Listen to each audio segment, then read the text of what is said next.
his friends are behind him. Yeah, you're right,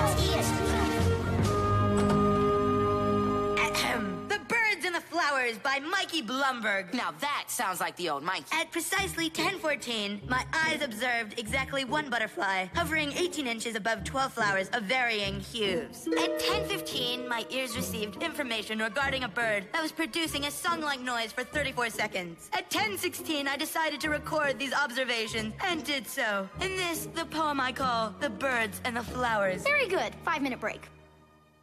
That doesn't sound like Mikey, because A, it didn't rhyme, and 2, it didn't embarrass me. Your observations, while accurate, failed to account for the most salient fact. That was the worst poem Mikey's ever written. It's the worst poem I've ever heard. Come on, we gotta talk to him. Oh, it's you people again. We need to see Mikey. Regarding? We need to talk to him about that awful poem. That, Mr. Detweiler, is the Poet Laureate's keynote poem. I supervised its composition myself. I knew it. You ruined our friend Mikey. Ruined him? On the contrary, I saved him. Superior organization, highly structured ideas. Listen, Menlo, I may not know art, but I know that poem stinks. Perhaps it's not his finest work, but he did write it in record time. Fess up, Menlo. You know that poem's a dud. We all know organization rocks, but too much of it took the rhyme and joy right out of Mikey. Is it my fault he took to scheduling like peanut butter takes to jelly? Yes. Okay, I know the poem's bad. I was just praying that, like all art, it was over my head. Now that I've spoken to you, I can see that I was mistaken. I guess you can talk to him, but he only has 1 minute. Menlo. Or as long as you want. Hey, Mikey. You're disrupting my quiet concentration time. See? Mikey, it's us. I'm sorry, TJ, but if I deviate from a carefully planned schedule, can utter chaos be far behind? But please, tomorrow's a big day for me. Now, I must take my leave. If Mikey reads that poem tomorrow, he'll... Stink up the joint. Right, and we can't let that happen to our friend. It's too late now. Mikey has every minute booked, and as you've seen, he won't do anything that isn't on the schedule. And that's where you come in, Menlo. We're so pleased you chose to recognize a student from my school. I always encourage each and every one of my children, or kids as I call them, to express themselves. Pipe down out there! Let's see. Hair, styled, gelled, and immovable. Check. Tie, nice and tight. Check. Organize your appearance and your mind will follow. Hey, look. Is that a butterfly outside? Menlo, please, mindful observation time isn't for another 2 hours. But it is the 14th butterfly you've seen this week. Well, I am 45 seconds ahead of schedule. I suppose I could record quick data for future poetic inspirations. Exactly where it's supposed to be. Everything looks splendidly organized. Well, good luck. Thank you, Menlo.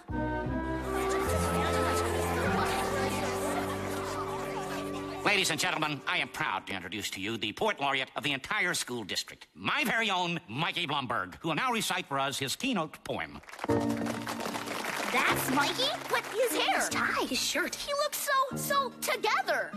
Thank you all for making time in your busy schedules for this event. Smile at the audience. Check. Now clear. Throat authoritatively. Check. Rip a poem.